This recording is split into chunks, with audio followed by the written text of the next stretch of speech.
Hanya dalam beberapa detik, lu akan menemukan sesuatu yang aneh tentang otakmu sendiri.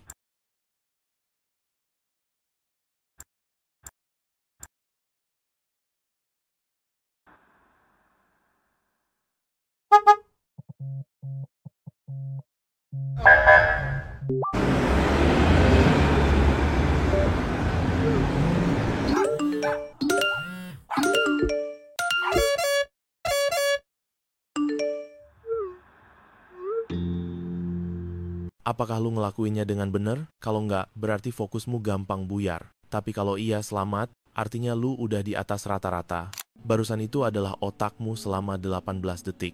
Bayangin, kebanyakan orang hal kayak gini tuh terjadi berulang-ulang selama berjam-jam di setiap harinya. Dan itulah yang disebut era kabut otak atau brain fog. Sekitar tahun 1999, ada hal aneh yang terjadi. Selama puluhan tahun sebelumnya, kecerdasan manusia terus naik. Setiap generasi selalu mendapat skor lebih tinggi di tes IQ dibanding generasi sebelumnya. Para psikolog menyebut fenomena ini sebagai efek Flynn. Sepanjang abad ke-20, peningkatan kecerdasan global itu sangat konsisten. Tapi saat masuk pergantian milenium, tren tersebut tiba-tiba berhenti bahkan mulai pelan-pelan mundur tanpa banyak orang sadari. How many of you feel as though somehow things are spiraling out of control? You have a vague sense that things are getting weirder and weirder. Raise your hand. You're right, they are. Di Norwegia, skor IQ mulai menurun. Hal yang sama juga terjadi di Denmark. Terus menyebar ke Finlandia, Prancis, Inggris, sampai Amerika Serikat. Di banyak negara maju, tes kecerdasan yang dulu terus naik, sekarang malah berhenti, bahkan jatuh. Apakah karena faktor genetik? Nggak mungkin. DNA manusia nggak bisa berubah secepat itu. Jadi jelas ada sesuatu di lingkungan kita yang bikin otak bekerja dengan cara berbeda. Dan disinilah ceritanya menjadi sangat mengherankan. One of the first people to see that this wasn't going to happen was Tristan. First when he was working at Google and he gave this internal talk, this internal PowerPoint talk about, hey, you know, we're sucking up everybody's attention around the world. And what's going to happen if no one has any more attention to do anything? Tahun 2004, para peneliti menemukan kalau rata-rata orang bisa fokus sekitar 2 menit 30 detik. Tapi 8 tahun kemudian, di 2012, angka itu turun drastis menjadi 75 detik. Lalu di tahun 2023, hasil dari berbagai penelitian menunjukkan bahwa sekarang orang pindah perhatian dari satu aplikasi atau tugas ke yang lainnya kira-kira setiap 47 detik dan bahkan lebih cepat. Masalahnya, sebagian besar orang nggak balik lagi ke tugas awal mereka. Pikiran jadi kayak kehilangan jalur, gampang buyar, lompat-lompat, ngeriset, lalu lupa sama apa yang barusan dikerjakan. Bandingin sama orang yang baca novel di tahun 1970 atau ilmuwan yang bisa nulis makalah panjang tanpa henti di era 80-an. Kita sekarang bukan cuma kurang fokus, tapi juga jalan dengan ritme kognitif yang berbeda. Para ahli menyebut ini sebagai pergeseran kognitif. Ada juga yang melihatnya sebagai awal dari pergeseran neurologis yang lebih dalam. Yang jelas cara kita mikir, mengingat dan mengambil keputusan sudah berubah. Kenapa bisa gitu? Nah, disinilah mulai ribet. Bukan karena satu hal saja, tapi lebih seperti badai sempurna yang menghantam secara bersamaan. Dan makin dalam lo mikirin ini, makin kerasa kalau masalahnya bukan sekadar soal pribadi, tapi ini sudah menjadi kondisi baru yang kita semua alami. Di otak kita, ada bagian yang mengatur perhatian, pengambilan keputusan, sama kontrol diri. Namanya adalah korteks prefrontal. Ini bisa dibilang CEO dari pikiran kita. Disinilah logika, tekad, dan fokus bertemu. Tapi masalahnya, bagian otak ini sangat mudah lelah. Begitu kewalahan, semua hal lain langsung ikut berantakan. People sometimes think of multitasking as working on two things at the same time. And that's impossible for human beings to literally work on two things at the same time. You can walk and chew gum, but this is an unconscious kind of process. But what it really refers to is switching very rapidly between different tasks, between different contexts. Setiap kali kita pindah dari satu tugas ke tugas lain, bahkan cuma sekadar ngecek notifikasi, otak sebenarnya membakar energi. Sekilas memang kecil, tapi kalau dilakukan terus-menerus, energi yang kebuang itu akan menumpuk. Psikolog menyebutnya attention residue. Artinya, otak nggak pernah benar-benar bersih tiap kali ganti fokus. Selalu ada sisa dari aktivitas terakhir yang masih kebawa di latar belakang, dan itu bikin semua yang kita kerjakan jadi lebih lambat. Faktanya, penelitian nunjukin kalau multitasking bisa nurunin IQ sampai 15 poin, setara dengan kondisi orang yang begadang 24 jam penuh. Kenapa bisa begitu? Karena otak sebenarnya nggak dirancang untuk lompat-lompat terus. Otak dirancang untuk fokus, menyelesaikan sesuatu, lalu istirahat. Sayangnya, di dunia sekarang pola itu makin jarang terjadi. Nah, disinilah dopamin ikut main peran. Dopamin adalah zat kimia otak yang bikin kita merasa termotivasi dan semangat. Masalahnya, kalau dopamin terlalu sering dipicu oleh notifikasi, scroll tanpa henti, atau distraksi digital lainnya, otak jadi beradaptasi dengan pola itu. Sirkuit penghargaan yang biasanya bikin kita bersemangat jadi tumpul. Hal-hal yang dulu terasa menarik dan bisa bikin fokus, sekarang malah kerasa hambar kayak suara statis di radio. Pelan-pelan, motivasi pun ikut memudar. There's even a mechanism in our mind called the novelty bias, by which our mind rewards us with a hit of dopamine. You know, the same one that we get when we make love. We get that same stimulation when we check Facebook. We get this dopamine coursing through our mind, and so we not only crave distraction, but our mind rewards us for seeking out and finding distraction in the first place. Jadi, ketika kita merasa lelah, padahal seolah-olah nggak ngapa-ngapain, atau susah banget menyelesaikan hal sederhana, itu bukan berarti kita malas. Itu tanda otak sebenarnya lagi kewalahan. Seakan-akan otak bilang, saya nggak bisa mengatur ulang lagi. Dan ini bukan kebetulan. Aplikasi yang kita pakai, notifikasi yang muncul, bahkan tata letak layar HP semua udah dirancang, diuji, dan dioptimalkan. Tapi bukan untuk bikin kita fokus, melainkan untuk narik perhatian kita terus-menerus. Kenapa notifikasi warnanya merah? Karena merah bikin otak ngerasa darurat. Kenapa getaran HP kadang muncul acak? Itu dimodelin kayak mesin slot di kasino, biar kita penasaran dan nagih. Kenapa ada fitur scroll tanpa akhir? Supaya kita terus nyari-nyari sesuatu, bahkan ketika sebenarnya kita nggak tahu apa yang dicari. Tahun 2017, Tristan Harris, mantan ahli etika desain di Google, dia bilang ada tim khusus insinyur yang tugasnya cuma satu, bikin aplikasi jadi lebih adiktif. Tristan nyebut ini sebagai perlombaan menuju dasar batang otak, race to the bottom of the brainstem. Kenapa batang otak? Karena bagian itu yang ngatur impuls, kebiasaan, dan insting dasar buat bertahan hidup. Dan justru disitulah perhatian kita ditargetkan. Bukan kecerdasan kita, bukan nilai atau prinsip kita, tapi reaksi otomatis paling dasar yang paling susah dikontrol. But what this misses is that your telephone in the 1970s didn't have 1,000 engineers on the other side of the telephone who were redesigning it to work with other telephones and then updating the way your telephone worked every day to be more and more persuasive. That was not true in the 1970s. Banyak orang merasa mereka bebas memilih mau fokus kemana. Padahal kenyataannya kebalik. Platformlah yang memilih fokus buat kita. Apa yang muncul paling atas, apa yang bergerak, sampai apa yang bikin kita terganggu, semua itu hasil desain yang sengaja dibuat untuk menarik perhatian. Dalam psikologi, ini disebut stimulus hijacking atau pembajakan stimulus. Otak kita secara alami memang gampang kebawa sama gerakan, kontras, dan hal-hal baru. Dan platform digital paham betul soal ini. Mereka manfaatkan kelemahan itu ribuan kali sehari untuk menghajar fokus kita. Riset menunjukkan, rata-rata pengguna smartphone menerima 65-150 notifikasi per hari. Artinya setiap 6-15 menit sekali ada notifikasi yang masuk. Dan setiap notifikasi itu bisa bikin otak kabur dari kerjaan. Setelah itu, otak dipaksa untuk riset ulang dan proses itu memakan energi. Jadi kalau kamu sering merasa gampang keganggu, kewalahan, atau pikiran mendadak ngeblank, itu bukan kelemahanmu, tapi itu hasil dari desain. Karena di dunia digital ini, kamu bukan pelanggan, kamu adalah produknya.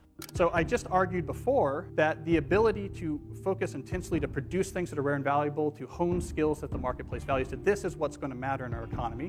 But right before that, I argued that social media tools are designed to be addictive. The actual desired use case of these tools is that you fragment your attention as much as possible throughout your waking hours. That's how these tools are designed to use. Kalau gangguannya cuma icon merah atau notifikasi, mungkin masih bisa ditahan, tapi masalahnya jauh lebih dalam. Sistem digital yang kita pakai setiap hari sebenarnya sudah dibangun dengan pemicu-pemicu halus, semacam kait psikologis yang nggak kelihatan yang bikin otak terus aktif, dan susah lepas. Contoh paling gampang, scrolling. Dulu, ada batas, ada halaman, ada titik berhenti yang bikin kita sadar. Sekarang, batas itu sengaja dihapus. Fitur infinite scroll diciptakan untuk menghilangkan momen berhenti itu, supaya kita terus menggeser layar tanpa sadar. I'm the hapless human being that invented infinite scroll. I was blind to the incentives, and this is before social media really had started going, I was blind to how it was going to get picked up and used not for people, but against people. And this is actually a huge lesson for me, that me sitting here optimizing an interface for one individual is sort of like, that was morally good. But being blind to how it was going to be used. Studi menunjukkan, kalau sebuah tugas nggak punya akhir yang jelas, otak bakal terus mencari hal baru. Setiap geseran layar, dopamin keluar sedikit demi sedikit, dosis kecil tapi stabil.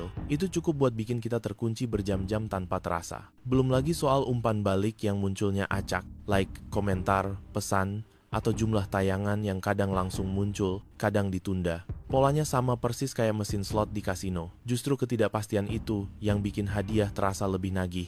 Bahkan, ada aplikasi yang sengaja menahan notifikasi beberapa menit, lalu melepasnya sekaligus biar rasanya lebih memuaskan. Jadi, yang bikin kita ketagihan bukan semata-mata kontennya, tapi pola hadiahnya. Otak kita dapat suntikan dopamin bukan dari apa yang kita lihat, tapi dari irama kapan hadiah itu muncul. Bahkan detail kecil yang kelihatan sepele pun sebenarnya disengaja. Contoh gampangnya, 3 titik animasi yang muncul waktu seseorang lagi ngetik balasan. Itu bukan kebutuhan teknis, tapi trik psikologis. 3 titik itu bikin kita nunggu, penasaran, dan antisipasi. Mereka mau ngomong apa ya? Kapan balasannya muncul? Nah, momen ketidakpastian itulah yang langsung nyetrum lingkaran dopamin di otak. Dan sebelum sadar, kita udah terkunci lagi bukan karena dipaksa, tapi karena memang dirancang begitu. Hal yang sama juga berlaku dengan mikroanimasi efek visual halus. Tiap kali kita nge-tap, geser, atau nyegerin halaman, sekilas kelihatan cuma buat estetika, tapi sebenarnya lebih dalam. Animasi-animasi kecil ini bikin kita merasa seolah punya kendali, kayak lagi membolak-balik benda nyata. Padahal, itu cuma ilusi. Sebenarnya, kita lagi dipandu lewat urutan yang udah dioptimalkan, dites, dan dikalibrasi supaya kita terus terlibat. It's a technique that I've learned in my years in the advertising and gaming space. It's called the hook. The hook is an experience designed to connect the user's problem to the company's product with enough frequency to form a habit. Now, these hooks start with a trigger. It can be some piece of information like play this or click here. Internal triggers are things that tell us what to do next, but where the information for what to do is stored as a memory inside the user's head. Kita craving stimulasi, tapi nggak tahan sama kedalaman. Kita haus hal baru, tapi malah kehilangan kejelasan. Dan nggak ada yang ngingetin, karena sistem digital memang sengaja didesain biar terasa natural, nggak invasif. Tapi justru disitulah letak masalahnya. Semua ini mulai dari pergantian fokus yang konstan, stimulasi berlebihan, sampai pikiran yang terpecah yang ujungnya menumpuk jadi satu hasil, yaitu kabut otak. Hampir semua orang pernah ngalaminya. Ada yang kerasa tipis seharian penuh. Ada juga yang baru sadar ketika semuanya udah telanjur berat, motivasi hilang, ingatan melemah, kerjaan terasa jauh lebih susah dari seharusnya. Kamu bangun pagi, badan sebenarnya nggak capek, tapi kepala nggak jernih. Baru buka ponsel sebentar, lihat beberapa pesan, berita, notifikasi yang bahkan nggak kamu minta. Dalam hitungan menit, otak udah terasa penuh, tapi anehnya, nggak ada satupun yang benar-benar berguna. Itulah kabut otak. Bukan penyakit, bukan gangguan mental. Ini erosi diam-diam terhadap ketajaman mental kita. Sedikit demi sedikit, setiap hari. Munculnya halus, dari hal-hal kecil seperti, kamu baca ulang kalimat yang sama 3 kali. Kamu buka tab lalu lupa buat apa. Kamu tahu harus mulai sesuatu, tapi nggak juga jalan. Bahkan kalau sudah mulai, kamu tidak bisa untuk konsisten. Bukan karena ngantuk, bukan karena fisikmu lelah, tapi kamu cuma merasa tumpul seperti pikiranmu lagi bergerak di dalam sirup. Yang bikin kabut otak berbahaya, justru karena dia nggak terlihat seperti masalah. Rasanya kayak, ya emang beginilah gue. Semakin lama dibiarkan, semakin otak akan beradaptasi. You cannot find the right words. You quite grasp what is going on, so your cognition is down. You cannot multitask, and literally you feel you're in a fog. Your head feels heavy. You can't really process information.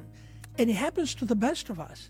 So it happens to people from all walks of life, all ethnic groups, and unfortunately in many different conditions. And all ages and all athletic abilities and all stages of health. That's what's so bizarre to me. Absolutely. Yeah. And unfortunately, many of our colleagues don't pay too much attention, if any at all. Kondisi ini menyerang banyak hal sekaligus. Ingatan, perhatian, bahkan kendali emosi. Akibatnya, kamu gampang kesal, sering menunda, dan kerjaan gak selesai-selesai.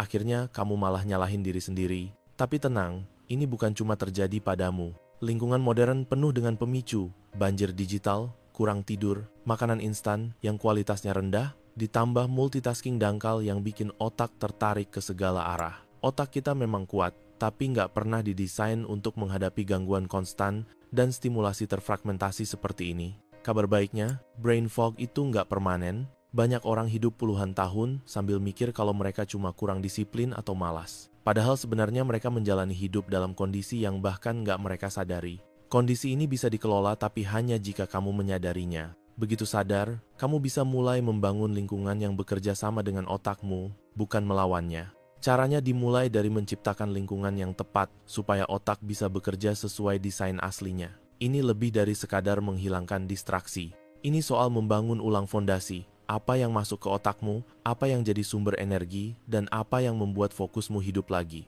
Salah satu hal paling sering disepelekan adalah apa yang kamu makan. Otak nggak cuma butuh keheningan atau disiplin, ia butuh bahan bakar. Bahan bakar yang nyata, bersih, dan stabil. So the first thing I think that's highly involved in this reduction in mental clarity, or brain fog as people like to call it, is what's called the postprandial glucose response. So that means blood glucose levels going up after a meal. And what happens is this, if you have a really high postprandial glucose response, you're eating a high glycemic index food, something that's definitely like a refined carbohydrate, for example, that'll really smash you. You're going to get this really sharp peak in glucose and then like a drop, or a sugar crash as people like to call it. Banyak orang meremehkan seberapa besar pola makan memengaruhi otak. Padahal bukti menunjukkan apa yang kita makan bisa menentukan sejernih apa kita berpikir, seberapa cepat otak menghubungkan informasi, dan seberapa lama kita bisa fokus tanpa terganggu. Contohnya, kalau sarapanmu bikin gula darah melonjak, jangan kaget kalau jam 11 siang fokusmu sudah anjlok. Kalau makan siangmu penuh minyak olahan, siap-siap kabut otak menemanimu sepanjang sore. Dan jika tubuhmu kekurangan nutrisi penting, neurotransmitter zat kimia yang mengatur sinyal di otak nggak bisa bekerja dengan baik. Hasil akhirnya, otak terasa berat, lambat, dan motivasi lenyap. Tapi makanan hanyalah satu lapisan. Otak juga butuh cahaya. Sinar matahari pagi mengatur ritme sirkadian jam biologis yang mengendalikan kewaspadaan dan kualitas tidur. Otak juga butuh gerakan. Bahkan jalan kaki singkat bisa meningkatkan aliran darah ke otak dan memperbaiki suasana hati. Dan otak butuh istirahat. Tidur nyenyak adalah saat otak membersihkan racun, mengatur ulang perhatian, dan memulihkan kejernihan. Lingkungan digital juga nggak kalah penting. Arus konten cepat melatih pikiran untuk selalu mengejar hal baru, bukan kedalaman. Semakin banyak lu menggulir, semakin sulit lu fokus. Kalau ingin membangun kembali kejernihan mental, mulailah dari hal kecil. Kurangi makanan ultra proses. Keluarlah untuk terkena cahaya pagi, batasi layar di jam pertama hari. Dan isi tubuh dengan protein, lemak sehat, serta serat bahan bakar asli yang otak butuhkan. Ini bukan soal kesempurnaan. Ini soal membangun sistem yang berpihak pada otak, bukan melawannya. Karena fokus tidak muncul begitu saja. Fokus lahir dari kondisi yang lu ciptakan. Jadi, sebelum kamu terapkan semua poin-poin yang gua sampaikan, sekarang gua lagi ngumpulin donasi dalam bentuk subscribe buat bantu video berikutnya. Jadi, kalau lu ngerasa video ini bermanfaat, klik tombol like, komen, dan subscribe sekarang juga. Dan sampai jumpa di video selanjutnya.